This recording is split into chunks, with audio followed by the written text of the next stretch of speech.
శ్రీమాత్రే నమః. సౌందర్యలహరి 11వ శ్లోకము. ఇందులో శ్రీచక్ర స్వరూపముగా అమ్మవారిని వర్ణించడం జరిగింది శంకరుల వారు.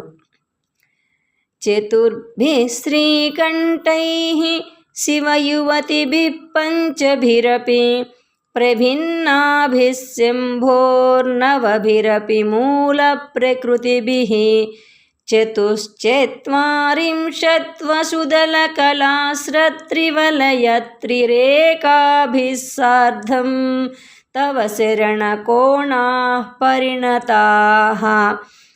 తల్లి జగజ్జనని చతుర్భిః నలుగురైన శ్రీకంఠైః శివుల చేతను, శంభోః ప్రభిన్నాభిః శివుని కంటే వేరైన, పంచభిరపి ఐదుగురైన శివయువతిభిః శివశక్తులతోడను, నవభిః 9 అయిన మూల ప్రకృతిభిః అపి మూల కారణముల చేతను, తవ నీ యొక్క చరణ నిలయమగు శ్రీచక్రము యొక్క కోణాః కోణముల, వసుదళ అష్టదళముల చేతను, కళాశ్ర 16 దళముల చేతను, త్రివలయ 3 వర్తులాకార రేఖల చేతను, తవ నీ యొక్క శరణ నిలయమగు శ్రీచక్రము యొక్క కోణాః కోణములు, వసుదళ అష్టదళముల చేతను, కళాశ్ర 16 దళముల చేతను, త్రివలయ 3 మేఖలాల చేతను, త్రిరేఖాభిః సార్ధం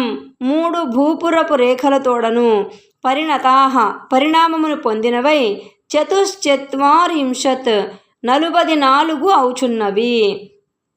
శ్రీచక్రం యొక్క వర్ణన ఈ శ్లోకంలో వర్ణించబడింది.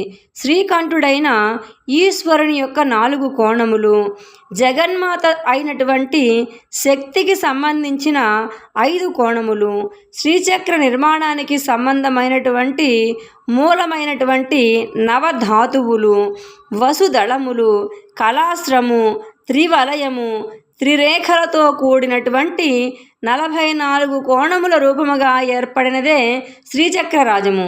ఈ శ్రీచక్రమే నీ అధిష్టానము కదా తల్లి అని చెప్పేసని శంకరుల వారు శ్రీచక్ర స్వరూపిణిగా ఆ లలితా త్రిపుర సుందరీ దేవిని వర్ణించడం జరిగింది. ఈ యొక్క శ్లోకాన్ని నిత్యం పారాయణ చేసుకుని బెల్లం పాయసాన్ని నివేదనగా చేసినట్లయితే సకల కార్యాలు కూడా సిద్ధిస్తాయి. శ్రీమాత్రే నమః.